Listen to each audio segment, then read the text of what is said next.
Are you using these properties, to leverage with each other to generate additional buying power?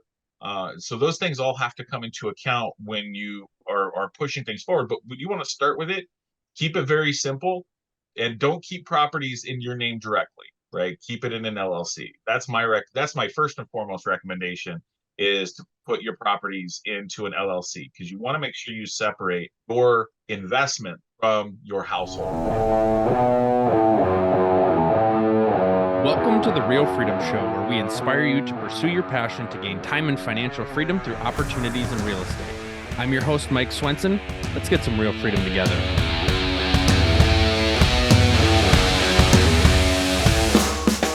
Hello, everybody. Welcome to another episode of Real Freedom, Real Estate Leverage Freedom, talking about building time and financial freedom through different opportunities in real estate. I am your host, Mike Swenson, and for those of you that are looking to get started in real estate or look to scale your journey within real estate, you can feel free to check out our website, freedomthroughrealestate.com. It's just a great spot for you to be able to learn and grow and figure out what your next steps are. And today is going to be an incredibly valuable episode for those of you that are in your early stages or looking to maybe tweak and scale and grow and not necessarily sure how to best help in regards to taxes and bookkeeping and finding the right professional for you and helping you along your journey. So today we've got a husband and wife duo here, Eric and Melissa Broughton, and they are with Busy Bee Advisors. And so they've launched their tax and bookkeeping business a handful of years ago, and really helping on focusing on business owners and also realtors and investors to find the right professional, help them in their journey, and really be a good asset along the way. So if you haven't, if you've been trying to do it on your own, now's the time to throw in the towel, call in the pros and help. And so they also have a podcast called The Real Buzz, designed for small business owners who are serious about reducing their tax liability. So welcome, Eric and Melissa. We're excited to have you. Thanks so much, Hello, Mike. thank you. Why don't you go ahead and just share a little bit about your background, what you guys did before you launched your business together, and kind of what you're doing now, and we'll take it from there. Well, mine is pretty boring. So my background was in corporate finance and accounting. In 2017, I left a controller position and decided that I would kind of scale back a little bit while our kids were still, while our oldest was still in high school. And I started the firm in 2017, and we kind of took off really quickly. In 2019, Eric left his previous position and decided to jump on board, and it's been a lot of fun, I will say, ever since. My travel and path to where I'm at now has kind of been a windy road, but it seems like I always make my way back to the real estate trade through one way or another. I used to be a superintendent, and I used to build new single family residences. And here I am back now helping real estate agents here locally and nationally, to find the best fit for their business structure, and kind of help them plan for what they want to do, not just, alleviate or take care of what they're currently doing. Let's kind of get started for people that are thinking about maybe a business idea and how it's evolved and changed over time. But for somebody that's just getting started in the real estate industry, maybe it's as a realtor, they're going to get their license. Maybe as it's a real estate investor or something they want to do in real estate. What are some of the things that they should be considering as it relates to setting up a company and that sort of thing? I always talk about I'm a recovering perfectionist because I'm a detail-oriented admin person. And a lot of times those folks in the industry that really push, pedal down, it's hard for me to want to go faster. I know sometimes I need to go faster. I want to have all my ducks in a row, but kind of walk through that balance of I've got an idea, maybe I want it to be something, maybe not, but how do I make sure I've got the proper setup and all that? Okay, so the first thing you want to do is kind of look at, where you're at and where you want to go to. If where you're at right now is that you have a W-2 job and you have one rental, right? That's a pretty easy and simple setup. You're looking expanding past that, maybe losing the W-2 job and making your way up to 6 doors or 10 doors or 20 doors. You really want to look at what your corporate structure needs to look at as you're going to that direction. So I recommend, In that instance, you start by getting the LLC, right? That's your standard limited liability corporation. It protects your personal assets from your investment portfolio, and then you make the next step. That's going to be filed as like a Schedule C. I don't want to get lost in too much of the minutia because Melissa tells me I do that. I nerd out on it. But all the time, all the time. I probably have. So I'll step back a little bit to a broader picture. You need to protect yourself and your business, and you also make sure that you have a real responsibility to yourself to make sure that you are fiscally responsible to what you're trying to achieve. And the best way to do that is to get away first and foremost from the Schedule C, sole proprietor, self-employment taxes, that 15.3% on your net profits is excruciatingly painful to watch people pay. So move towards an S corp, corporation, or partnership. Now, which one of those is going to be best for you? It depends upon who you're working with. S corps are great to start out with. Partnerships also good to start out with. The downside about partnerships is that you're splitting everything with someone else, and you may not be splitting the expenses evenly. So maybe that's not the right route to go. So let's focus on S corps. Just back up for a second. So I think what a lot of business owners don't understand is that the automatic default, if you don't make a choice, your automatic default is a Schedule C. So if you make no choice, you go to school, you take your classes, you take the real estate exam, you become a licensed agent, maybe you take it a little bit further and you become a broker, or you're an investor, your default for your company is a Schedule C. And as a Schedule C, you're hit with a double taxation. And we want to urge and help, it's almost like it's a public service announcement. We want to urge and help people to understand, to move away from that as quickly as possible. So going into an S corp, there are a couple of rules that you need to follow. And of course, all of this stuff is predicated on you need to talk to your tax professional. And when you have an S corporation, you can use it to do so much more than you could as if you were for a sole proprietor, or even if you were, you were in a partnership. Being an owner of your own company, but also being an employee of the same company has a lot of benefits because you own the company. So you get to decide to a large degree how the employees and how employee benefits and maybe employee reimbursements are set up. So when you look at the overall picture, you really want to work with your tax person on saying, okay, this is where I want to go to. What am I currently at? And how can we reduce that? And on average, working with clients, just by showing them a couple of different things, moving to an S corp, things of that nature, shows them that they save anywhere from $15,000 to $35,000 in a year on their tax liability. Now imagine you're doing that same thing now for 10 years. You just saved yourself $150,000 to $350,000 in tax liabilities that then you could outright buy one or a couple of properties with that tax money that you saved. I'll say that the tax system is rigged, but it really is. So the system is set up so that you as the consumer or the client tells if you're using a tax preparer, tells your tax preparer what you think is relevant information. The tax preparer then just enters that information onto the appropriate forms and your taxes are filed. Where we, and by we, I mean Eric and I, where we really found that there was such a need in this industry was that we felt that clients deserved education and almost like an advocate on their side of explaining to them things that they could do or things that they should be doing, and really working with people to pull that information out. So asking those questions. I mean, I'll hear him on the phone, and it's kind of funny because his appointments are generally supposed to be 45 minutes or an hour. And I'll be looking at my watch, and it's like, wow, he's been on the phone for an hour and a half with somebody. But it's really that he's just so dedicated. I should say we're so dedicated to just pull that information out of people, the things that people don't realize that they necessarily need to provide. We were talking offline before we started the recording just how people may assess is their tax person doing a good job based on how much they like them or based on how much money they get back at the end of the year. And the reality is there's so much more. There's this huge thing that you don't understand that I would advise, it's the tax professional's job to kind of educate on what you're missing out on by how you have it set up. As a realtor, we talk about, hey, I can help you get the highest price for your home.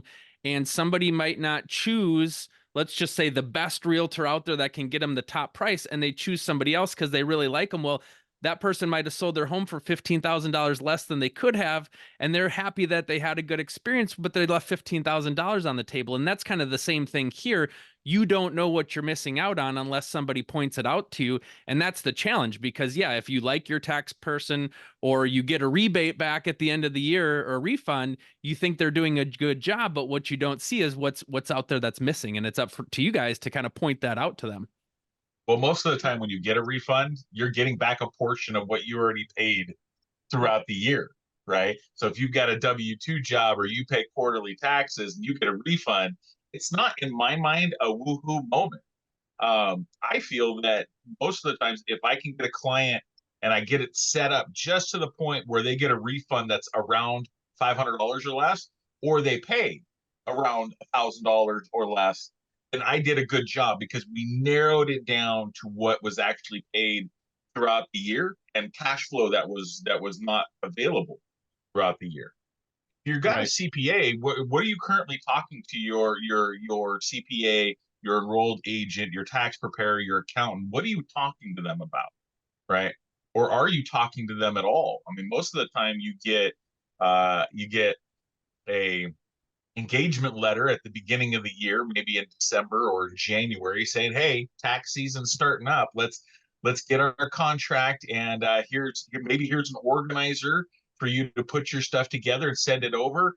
And then you submit your information. Maybe you have a review with them. Maybe you review it by email, paper, and then they file the taxes, and then you don't hear from them until December of the at the end of the year, or January of the next year. So how often are you engaging with your accountant saying, "Hey, here are my books, take a look at them. Am I short somewhere? Does it look like I'm over in other areas?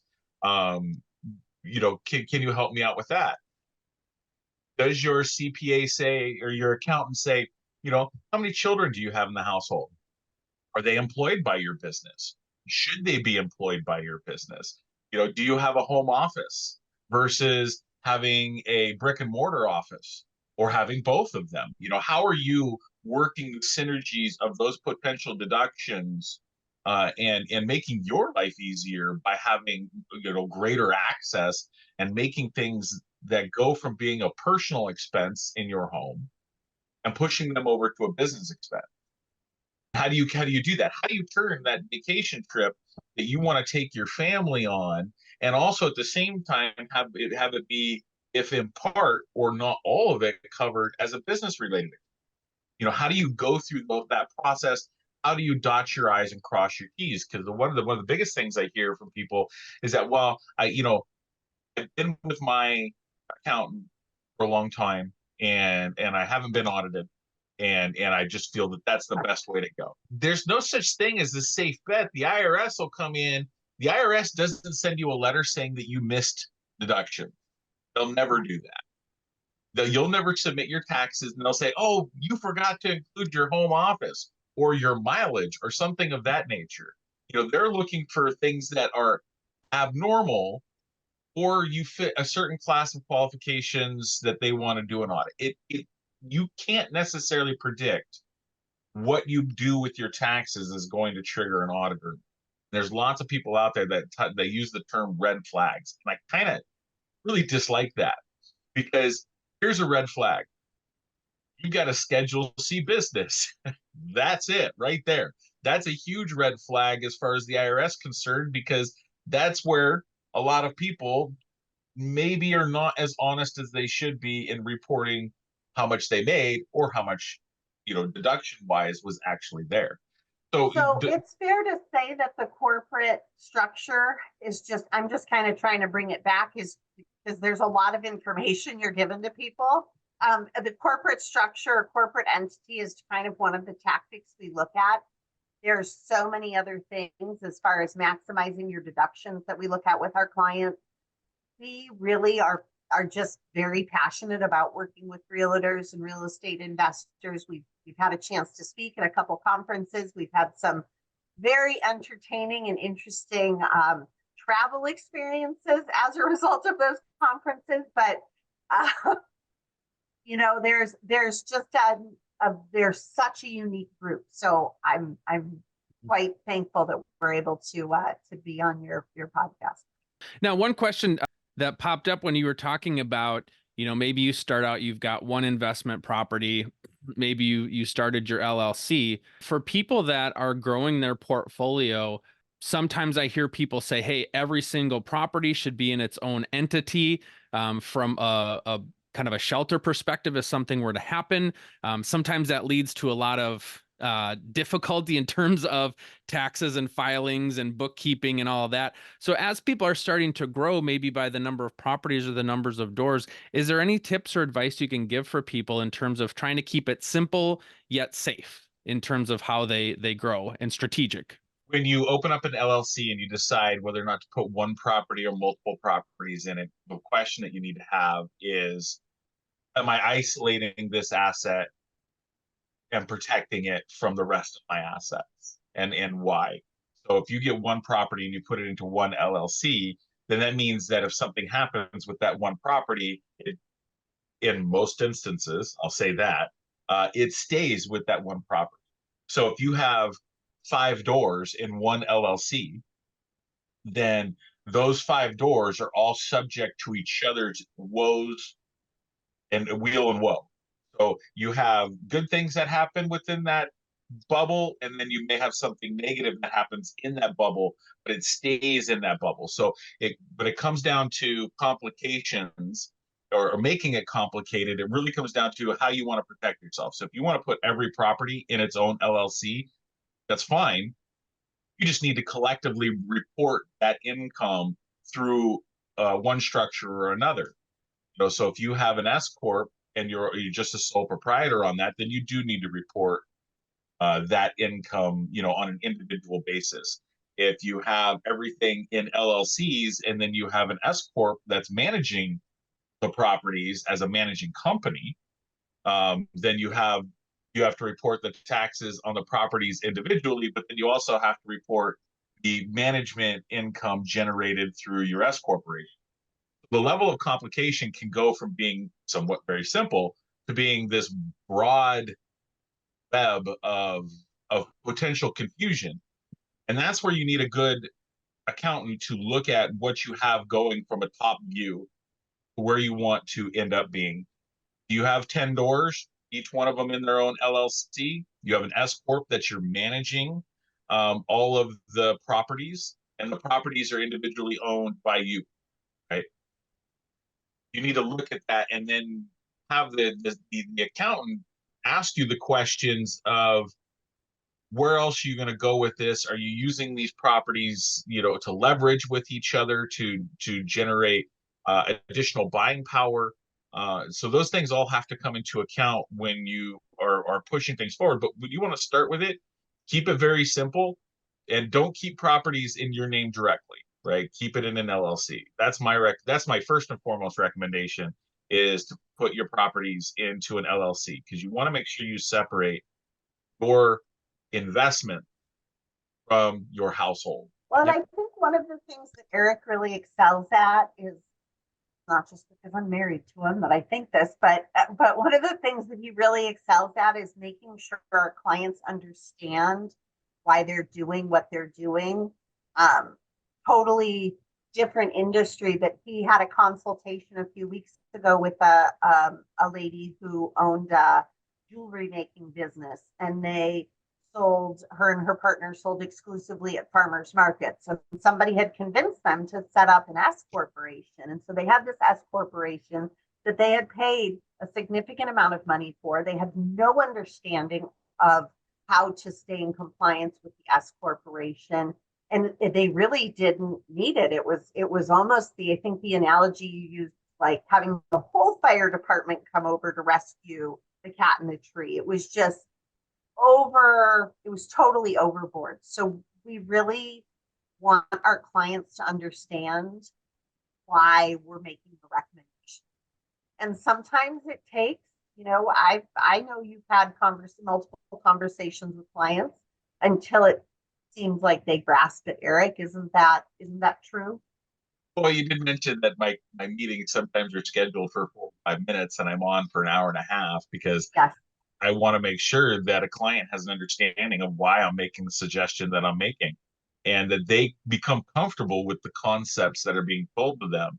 There's a lot of the times where I'll meet with a new real estate investor, maybe has 3 doors and works a W-2 job.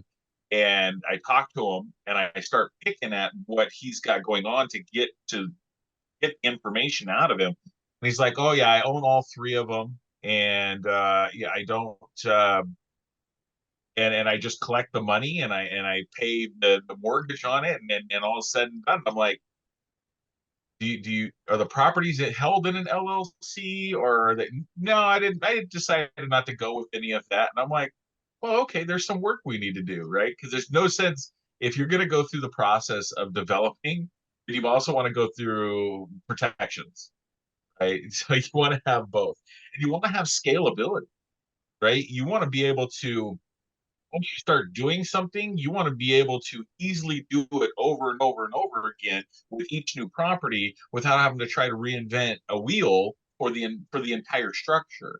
So why not build it to start for the concept of scalability?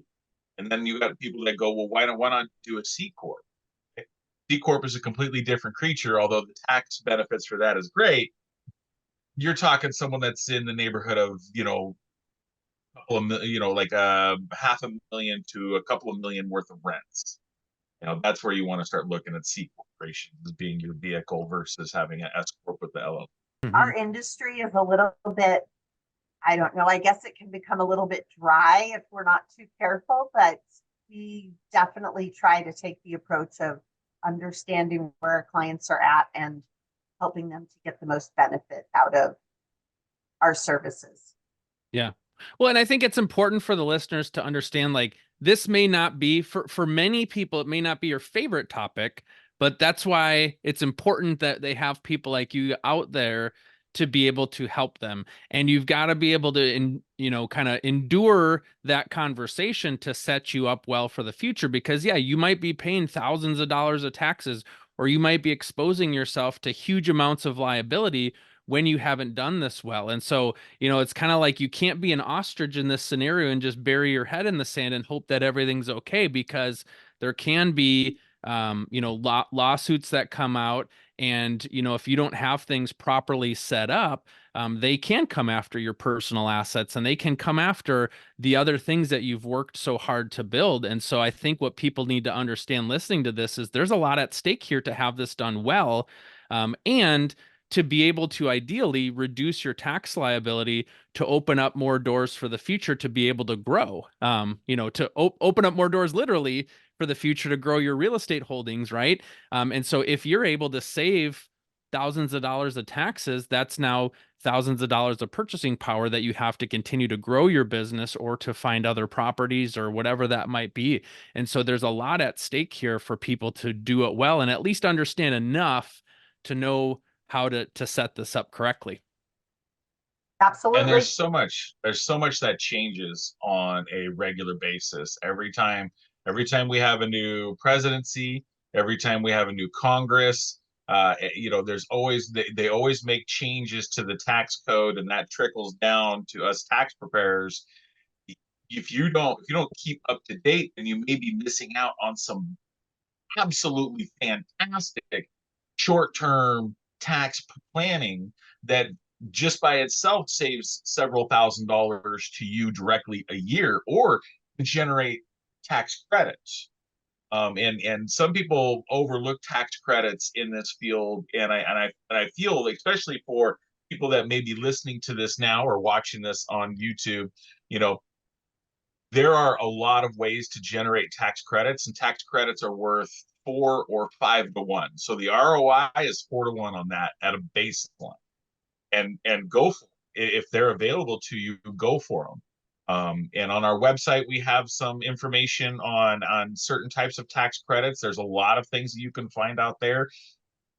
But once you start doing your research and gaining your Google or DuckDuckGo education, make sure you come back to a professional to put it all together for you so that you stay legal, right? Because there's a lot of advice out there on how to do something, but they don't necessarily walk you through the steps on how to maintain a legal status for that if you do, get a knock on the door from your state board or or the federal government.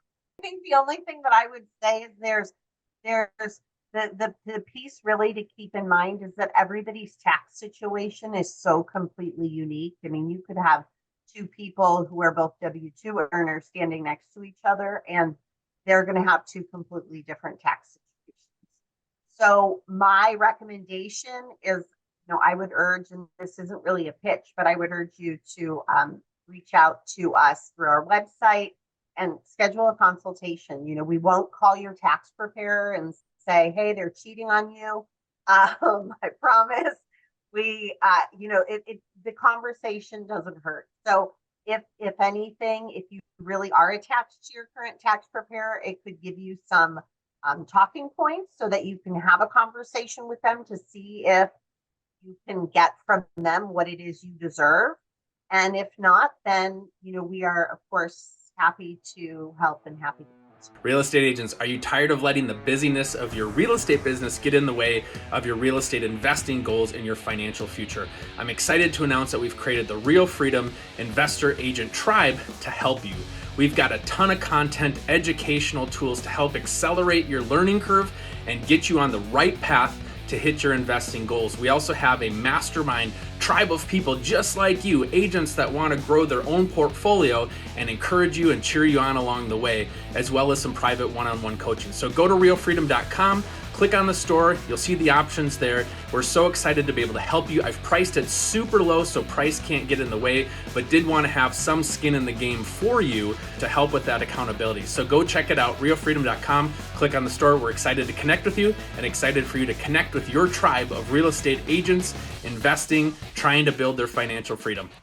Yeah, and I think this year for people listening, like let's have this year be the year that you reach out, you talk to somebody new, you get a fresh opinion, and hopefully make sure that you're defending yourself in terms of like what the past is, but then also be able to kind of put yourself on the offense in the future so that you can continue to grow.